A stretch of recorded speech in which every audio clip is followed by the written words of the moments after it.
Et si tout ce que vous avez toujours cru au sujet du stress n'était que la moitié de la vérité, que cette sensation même que l'on vous a appris à combattre, poitrine serrée, cœur qui s'emballe, respiration superficielle, n'était pas votre ennemi, mais votre plus grande source de pouvoir. Voici une question radicale. Et si le stress n'était pas ce qui vous brise, mais plutôt votre incompréhension de celui-ci, et plus important encore, et si vous pouviez le contrôler? La neuroscience moderne nous dit « vous le pouvez ». Le système nerveux humain n'est pas un mécanisme fragile destiné à s'effondrer sous la pression. C'est un système dynamique et adaptable, conçu non seulement pour survivre à l'adversité, mais aussi pour la transformer en clarté, en énergie et en une régulation émotionnelle profonde. Aujourd'hui, nous plongeons au cœur de la vérité physiologique brute qui se cache derrière le stress et l'anxiété. Pourquoi ils existent, comment ils détournent votre corps et comment vous pouvez recabler votre réponse avec des outils réels et pratiques enracinés dans la science la plus avancée disponible. Ce n'est pas de la théorie, ce sont des mécanismes tangibles, exploitables, immédiats. Et une fois que vous les aurez compris, vous ne vivrez plus jamais le stress de la même manière, prêt à voir ce dont votre système nerveux est réellement capable. L'architecture cachée du stress. Le stress commence avant que vous ne le ressentiez. Ce malaise que vous n'arrivez pas tout à fait à identifier. Ce n'est pas de la faiblesse, c'est le déclenchement silencieux d'un système ancien conçu pour vous sauver la vie. Au cœur de votre colonne vertébrale se trouve une autoroute neuronale connue sous le nom de chaîne ganglionnaire sympathique, le lanceur biologique de la réponse au stress. Lorsque votre cerveau détecte une menace, réelle ou imaginaire, ce système s'active à la vitesse de l'éclair, comme une rangée de dominos qui s'effondrent le long de votre torse. Le résultat? L'adrénaline inonde votre corps, votre cœur bat la chamade, les muscles se tendent, les pupilles se dilatent, le sang afflue vers vos membres. Vous êtes prêt à l'action, à la fuite, à la survie. Mais voici le rebondissement. Ce système n'a pas été conçu uniquement pour les traumatismes. Comme le souligne Andrew Huberman, c'est un moteur de mobilisation à usage général. Il ne s'agit pas seulement de réagir au danger, il s'agit de répondre à la demande. Pourtant, parce que la même réponse au stress est déclenchée à la fois par un tigre qui charge et par une boîte de réception débordante, nous nous retrouvons souvent dépassés, pris dans une tempête chimique sans issue. Le stress semble infini. Nous ne courons pas ou ne nous battons pas, mais nous nous noyons. Ce décalage entre la menace perçue et la réponse physiologique est ce qui nous brise véritablement. La neuroscience nous dit que ce système n'est pas seulement automatique, il est adaptable. Vous pouvez apprendre à reconnaître les signaux de stress, non pas comme des avertissements de recul, mais comme des invitations à s'engager avec précision. Et cela commence par la compréhension de la façon dont votre respiration, votre cœur et votre cerveau sont enfermés dans une conversation constante. Zoomons sur le diaphragme, un muscle squelettique que vous contrôlez, mais qui agit généralement de son propre chef. Lorsque vous inspirez, votre diaphragme s'abaisse, votre cœur se dilate, le sang ralentit, et un signal est envoyé pour accélérer votre cœur. Lorsque vous expirez, le diaphragme se soulève, le cœur se comprime, le sang s'accélère, et le cerveau envoie un signal pour ralentir le cœur. Ce mécanisme n'est pas aléatoire, c'est la clé pour contrôler votre état interne en temps réel. Lorsque le stress détourne votre système, le moyen le plus rapide de freiner n'est pas dans votre esprit, il est dans votre respiration. C'est là qu'intervient le soupir physiologique, un outil si simple, mais si puissant, qu'il a été câblé dans notre biologie pour les moments de profonde réinitialisation émotionnelle. Une double inspiration suivie d'une longue expiration délibérée. Faites-le une fois, 2 fois, 3 fois, et en quelques secondes, votre rythme cardiaque diminue, votre agitation se dissout, votre corps commence à revenir à la normale. Ce n'est pas de la pleine conscience, ce n'est pas de la visualisation. C'est une intervention neuromécanique. Mais voici la question que la plupart des gens ne posent jamais. Si vous pouvez vous calmer si rapidement, qu'est-ce que cela révèle sur la nature du stress lui-même? Se pourrait-il que le stress ne soit pas le méchant, mais plutôt le langage incompris de votre corps qui réclame une régulation? Et si c'est le cas, que se passe-t-il lorsque vous apprenez enfin à parler couramment cette langue? L'illusion du calme. Pourquoi la plupart des méthodes de soulagement du stress échouent? La plupart des gens recherchent le calme de la mauvaise manière. Ils cherchent des échappatoires, des vacances, des divertissements, des distractions, pensant que la paix est un endroit qu'ils peuvent visiter. Mais la neuroscience révèle une vérité bien plus radicale. Le calme n'est pas une destination. C'est une compétence. Pensez-y. Avez-vous déjà travaillé sans relâche pour tomber malade au moment où vous vous êtes arrêté? Vous vous efforcez de respecter les délais, de prendre soin des autres, de réprimer votre stress. Et puis, le premier jour de congé, votre système immunitaire s'effondre. Ce n'est pas de la faiblesse, c'est de la biologie. Lorsque vous êtes soumis à un stress aigu, l'adrénaline stimule la fonction immunitaire. Elle aiguise la concentration, augmente la circulation et mobilise les cellules immunitaires comme les cellules tueuses naturelles de la rate. C'est une amélioration à court terme qui vous prépare au combat. Mais au moment où vous lâchez prise, le bouclier chimique tombe, révélant la vulnérabilité sous-jacente. Cela explique pourquoi le stress à court terme n'est pas seulement naturel. Il est nécessaire. Il vous prépare au défi. Il concentre votre esprit, augmente votre résilience et améliore même la capacité de votre corps à combattre l'infection. En fait, des études inspirées par Wim Hof et l'ancienne respiration Tummo ont montré que l'induction volontaire du stress par des protocoles de respiration peut préparer votre système immunitaire à résister aux maladies, même en cas d'injection de toxines bactériennes. Ce n'est pas de la science marginale. Dans des expériences contrôlées, les sujets qui ont pratiqué 25 cycles de respiration rapide, suivis d'une apnée, ont présenté une immunité quasi complète aux symptômes qui causeraient généralement de la fièvre, des nausées et de la faiblesse. Pourquoi? Parce que leur corps, inondé d'adrénaline autogénérée, était déjà en mode combat. Ils étaient prêts. Alors pourquoi les méthodes classiques de soulagement du stress, journées au spa, application de respiration profonde, exercice de pleine conscience, échouent-elles souvent? Parce qu'elles tentent de fermer le système sans jamais s'attaquer à son architecture. Vous ne pouvez pas détendre un système qui se prépare encore à l'impact. Vous devez affronter le stress là où il vit, dans votre physiologie. Pour passer véritablement du stress au calme, vous devez d'abord maîtriser la réponse au stress. Vous devez apprendre à l'utiliser et non à la supprimer. C'est pourquoi l'exposition délibérée au stress, douche froide, exercices intenses, hyperventilation cyclique, peut devenir un outil puissant d'autorégulation. Elle enseigne à votre système nerveux non seulement à tolérer le stress, mais aussi à le maîtriser. Et cela conduit à l'idée la plus profonde. Le calme n'est pas ce qui se passe lorsque le stress se termine. Le calme est ce qui se passe lorsque vous restez présent pendant que le stress augmente et que vous entraînez votre système à rester stable malgré tout. Ce n'est pas de l'évitement. C'est de l'adaptation. Mais ce genre de calme se mérite, par la sueur, par la respiration, par la volonté de ressentir l'inconfort et de le transformer en capacité. La question devient donc la suivante. Comment passer d'un stress réactif à une réponse délibérée et responsabilisée, même lorsque la vie ne ralentit pas? La réponse ne réside pas dans l'attente de la paix, mais dans l'entraînement de votre seuil de tolérance au chaos. Il y a une guerre silencieuse qui se déroule en vous chaque jour. Une guerre entre la demande d'action de votre biologie et le plaidoyer de votre esprit pour la paix. Mais si le but n'était pas de faire taire un camp, mais de les entraîner à coexister. Votre seuil de stress, le point auquel la pression se transforme en panique, n'est pas fixe. Il est plastique, extensible. Tout comme un muscle, il peut être entraîné à supporter plus de poids. Et le secret réside dans un paradoxe.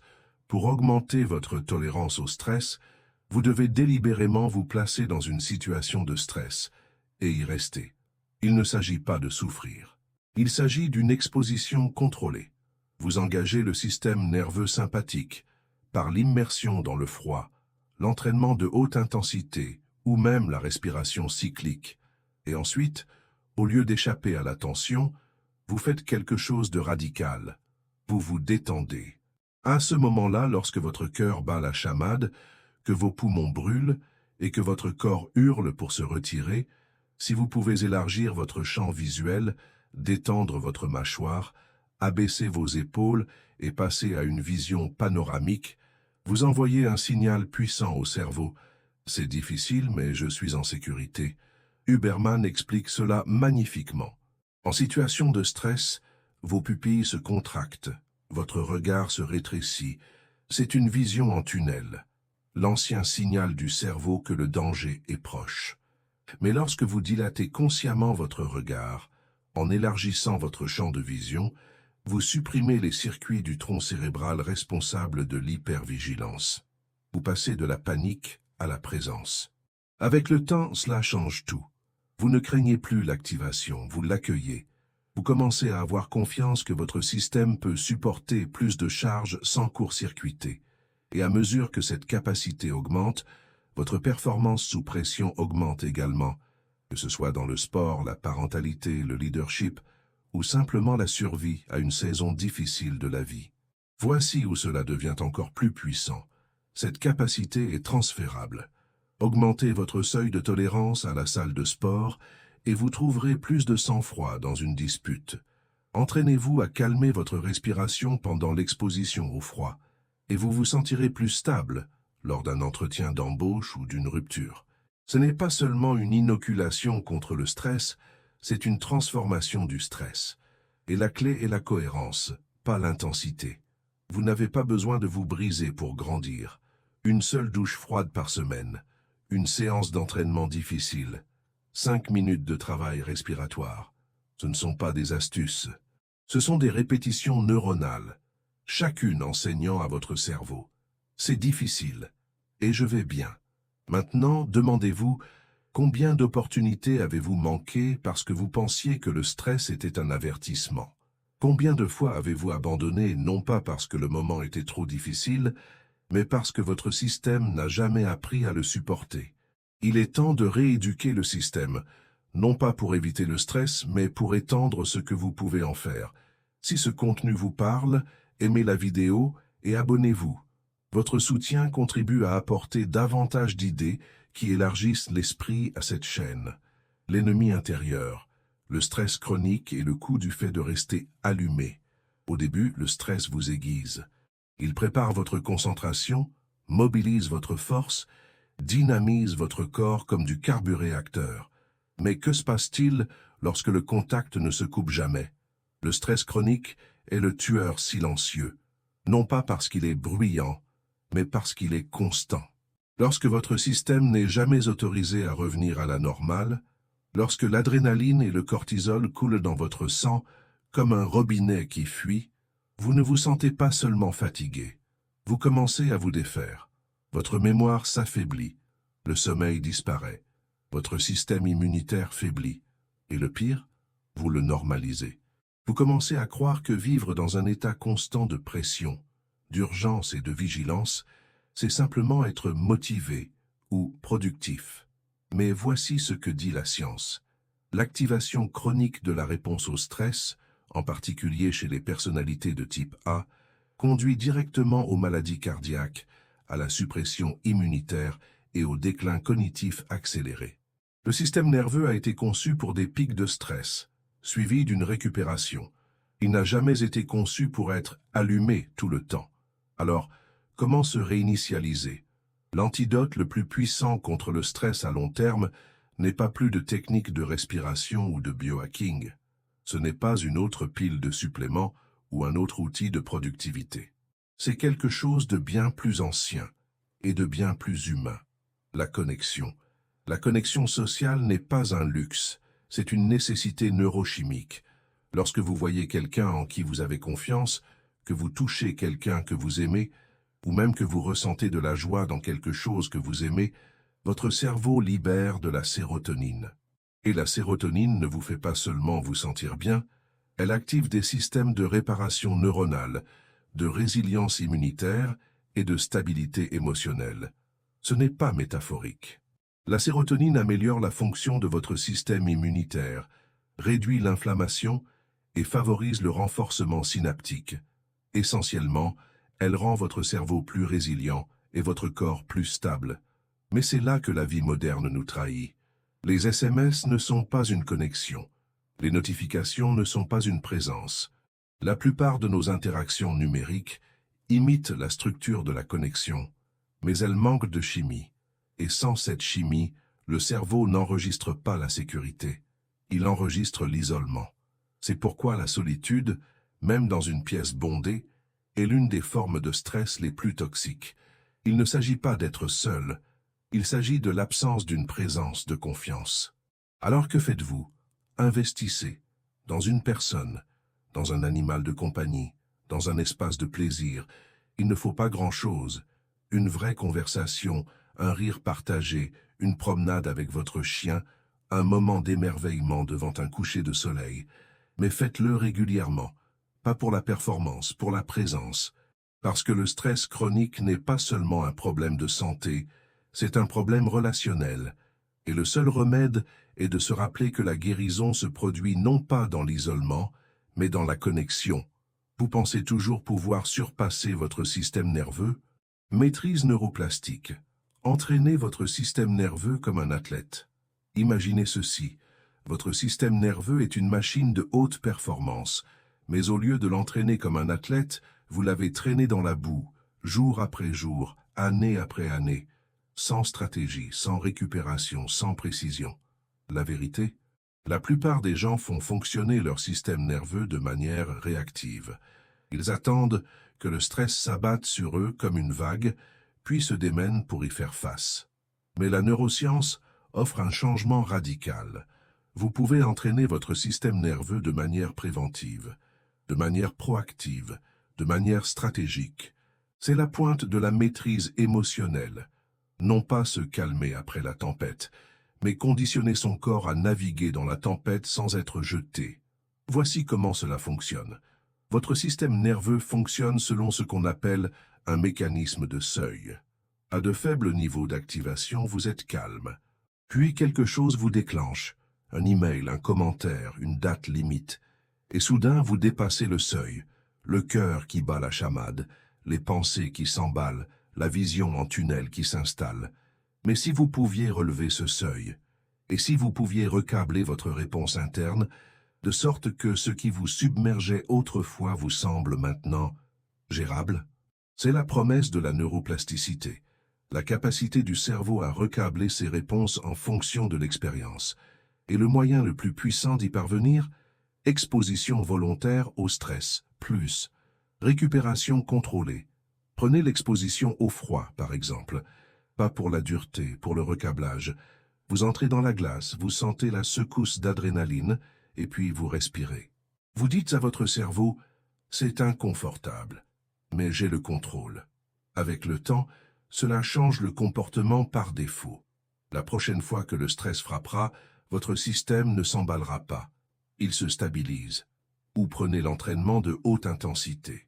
Lorsque votre cœur bat à 90% de son maximum et que vous passez consciemment à une vision panoramique, votre esprit reste calme alors que votre corps est soumis à une forte demande. Vous entraînez la dissociation, non pas pathologique, mais fonctionnelle.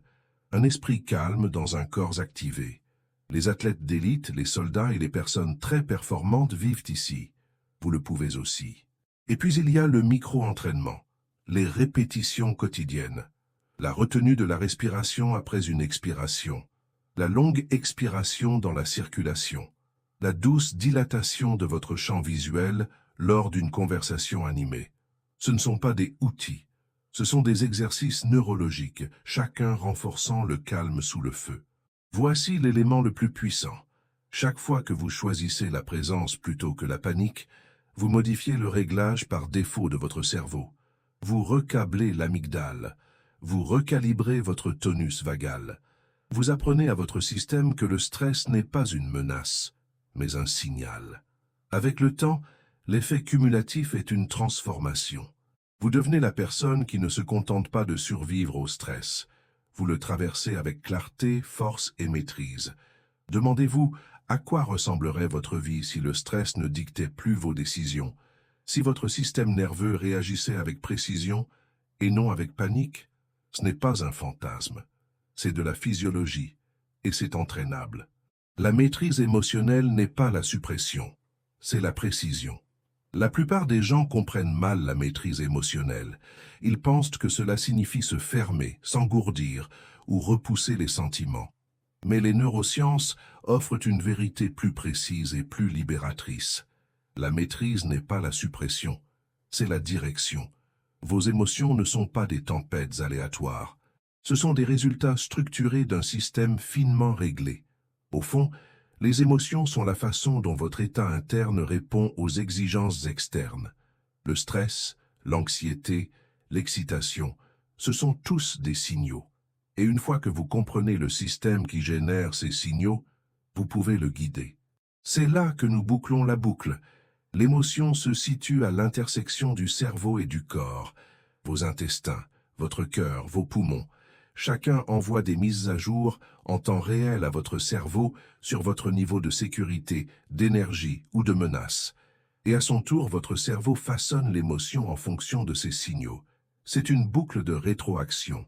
Et le moyen le plus rapide d'influencer cette boucle, par la physiologie. C'est pourquoi des techniques comme le soupir physiologique, la dilatation visuelle ou l'exposition contrôlée au froid ne sont pas des astuces. Ce sont des interventions directes qui exploitent des circuits câblés pour modifier votre état émotionnel. Considérez votre système émotionnel comme une voiture de course. L'accélérateur est le stress. Le frein est l'activation parasympathique. Maîtriser le contrôle émotionnel, c'est apprendre quand appuyer sur lequel avec précision. Par exemple, vous êtes dans un moment décisif, scène, réunion, crise. Votre corps se tend. Mais au lieu de partir en spirale, vous accédez à un outil. Une longue expiration, un regard large, une posture ancrée. Vous ralentissez le cœur. Vous stabilisez la respiration. Vous reprenez le contrôle, non pas en résistant à l'émotion, mais en la dirigeant. Ce n'est pas une déconnexion, c'est une appropriation. Et le but ultime, cessez de craindre l'émotion. Cessez de considérer le stress comme un échec ou l'anxiété comme une faiblesse. Au lieu de cela, les considérez comme des invitations à intervenir, à réguler, à s'élever. Vous ressentirez toujours des émotions, vous ferez toujours face à la pression, mais vous ne serez plus gouverné par elle. Et dans cet espace, entre la réaction et la réponse, réside le véritable pouvoir d'un système nerveux entraîné, la liberté. Le stress n'a jamais été votre ennemi. C'est l'ancienne intelligence de votre corps, sa façon de dire « il y a quelque chose d'important ici ». Et pendant la majeure partie de votre vie, on vous a appris à le craindre, à l'éviter, à y échapper. Mais aujourd'hui, vous en savez plus. À travers le prisme des neurosciences, nous avons révélé la vérité. Le stress n'est pas une punition, c'est un potentiel. C'est le système qui vous prépare aux moments les plus difficiles de la vie, et lorsqu'il est entraîné, vous donne le pouvoir de les surmonter avec clarté, calme et force. Vous avez appris que le système nerveux n'est pas un train fou, c'est un réseau réactif, plastique et entraînable. Vous avez appris que la respiration, la vision et le mouvement ne sont pas des compétences générales. Ce sont le panneau de commande de tout votre état interne. Et vous avez découvert que la maîtrise émotionnelle ne signifie pas ne jamais ressentir, mais savoir comment ressentir sans être consumé. C'est votre invitation à cesser d'externaliser la paix, à cesser d'attendre que le monde ralentisse ou que votre emploi du temps se libère. Les outils sont en vous. Et maintenant, vous avez la carte. Prenez la douche froide. Élargissez votre regard. Pratiquez le soupir physiologique. Établissez une véritable connexion. Défiez vos limites. Recablez votre seuil. Parce que le calme n'est pas un endroit que l'on trouve. C'est un endroit que l'on construit, de l'intérieur vers l'extérieur. Si cette vidéo vous a aidé à recadrer votre compréhension du stress, aimez-la, abonnez-vous à la chaîne et partagez-la avec quelqu'un qui a besoin de reprendre le contrôle de son système nerveux. Et maintenant que vous avez les outils, quel chemin choisirez-vous aujourd'hui?